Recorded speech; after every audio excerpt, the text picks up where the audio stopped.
Good evening. Welcome to Midstate Magazine. I'm Aaron Morden. And I'm Dale Hiemski. Let's take a look at the news. As consumers shop for toys for the little ones this holiday season, consumer advocates are warning parents, caregivers, and family members to be mindful of toys that could pose hazards to small children. The U.S. Public Interest Research Group released its 29th annual Trouble in Toyland report. It reveals that despite a ban on small parts in toys for children under the age of 3, toys for that age group are still available in stores and online that contain parts that are too small and pose choking hazards. A congressional aide who called out the first daughters is resigning. Elizabeth Lawton, a communications staffer for a Republican representative from Tennessee, took to Facebook to chastise Sasha and Malia Obama. She said the girls were dressed for a spot at a bar and told them to show more class and respect. Her criticism stemmed from their appearances at last week's annual turkey pardon. Lawton took exception to their attire and facial expressions. She later apologized via Facebook and now says she sees more clearly just how hurtful words were. More than half of infants in the U.S. are sleeping in unsafe conditions in their cribs, according to a new study from the Center for Disease Control. 54% of babies are being put to bed in cribs containing blankets, pillows, and other loose bedding, which the CDC says greatly increases their risk of sudden infant death syndrome. The number is down from a high of 86% in 1993, but the CDC said there is still a long way to go. Researchers say babies should sleep on a firm, tight-fitting mattress with no pillows, blankets, or quilts. Local shelters and animal lovers are uniting to bring harsher penalties to animal abusers. Regina Robards, 43, is facing 2 misdemeanor charges for her role in the death of 2 dogs in Pekin. If she's convicted, the maximum penalty would be a year in jail for each charge, along with a fine. But a local advocates say that's not enough. Robards' landlord, Loretta Rochim, has experienced the horror of finding 2 dogs decayed to the floor of her rental house. While she's always been an animal lover, seeing something so gruesome is making her take action.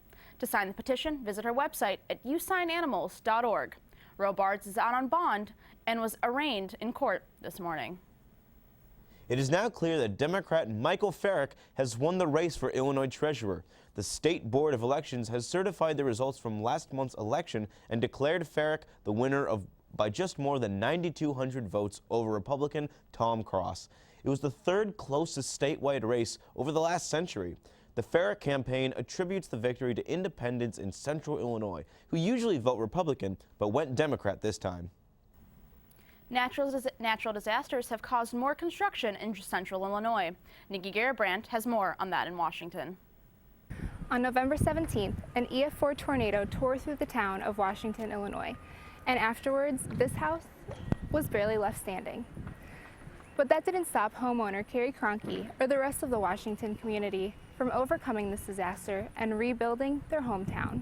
We just knew that we were going to rebuild, and in fact, in the area that we live, everybody is rebuilding. We never considered not rebuilding, and I think that's a really cool thing about Washington. It's very much of a community. Even though Carrie's house wasn't completely destroyed, there was enough damage done to make it too unsafe to live in, so it had to be torn down and is now being rebuilt. We went upstairs and we still had walls and ceiling, and every window in our house blew, and so there was glass everywhere. Our garage door was shut and there was a wall there, but both those things were gone. And so we could look across the street and our neighbor's house was gone and everything down the street was gone. I think everybody's just excited to rebuild, and in Washington we really know our neighbors, and everybody, you know, they're helping out, and there's lots of organizations that have done things. Restaurants have donated food, and so it's really drawn Washington together as a community. It's really been amazing. I can't imagine living anywhere else in central Illinois besides Washington. In Washington, for Midstate Magazine, I'm Nikki Garibrandt. Thanks, Nikki. Now let's go to Katrina for sports. Thanks, Danielle.